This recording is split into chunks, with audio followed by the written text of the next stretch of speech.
Sosial şəbəkələrdə son günlər bir video var və hətta bir neçə video qarşıma çıxır. Bu cinsiyyətin müəyyən edilməsi partisidir falan. Yəni məncə bu məsələ bir qədər həddini aşmış səviyyədədir. Mən həmişə xəbərdən danışıram, amma indi bu dəfə bu hadisə mənə toxunur, istəyirəm sizinlə bölüşüm. Və narahat eləyən məni nədir?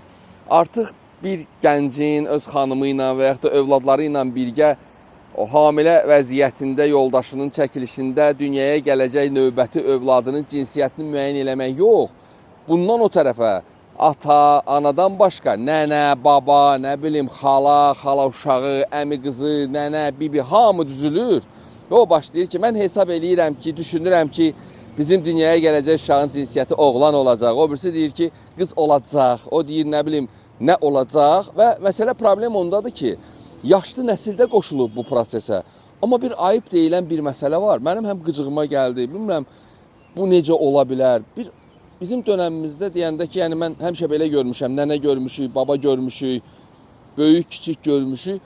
Biz heç vaxt belə məsələləri yaşamamışıq. Yəni insanın övladı doğulanda o uşaq doğulur, onu bir ailə ilə, əzizlərlə qeyd eləmək olar. Uşaq doğulur, onun ad günü olur, qeyd olur. Amma uşağı doğacaq qadının o vəziyyətdə göstərmək, şar partlatmaq, nə bilim, rəngləndirmək, bu bir yana, bu bir cəhənnəm bir tərəfə sən götürürsən, babası, nə bilim, nənəsi, yaşlı nəsil nümayəndəsi də qoşulur və başlayır ki, uşaq belə olacaq. Cəmaət vaxtında belə məsələləri utanırdı, gizlədirdi.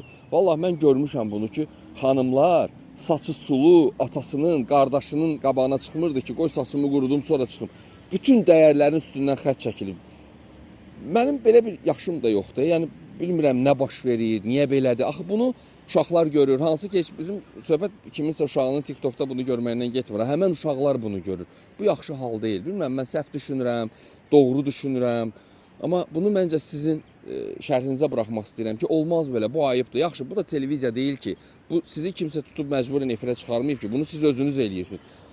Yəni bəzi məsələləri gizlətmək lazımdır. Ona belə adını da bir parti qoyublar. Onda nə olacaq indən sonra? Uşağın doğulma prosesinə təməl qoymasının bəlkə partisini eləyəsiniz. Nə bilim, biraz keçəcək 3 aylıq uzinin partisini eləyəcəksiniz. 4 aylığının, 6 aylığının. Bu ayıb məsələdir. Bu bütün dəyərlərin üstündən xət çəkməkdir. Bu hörmətsizlikdir.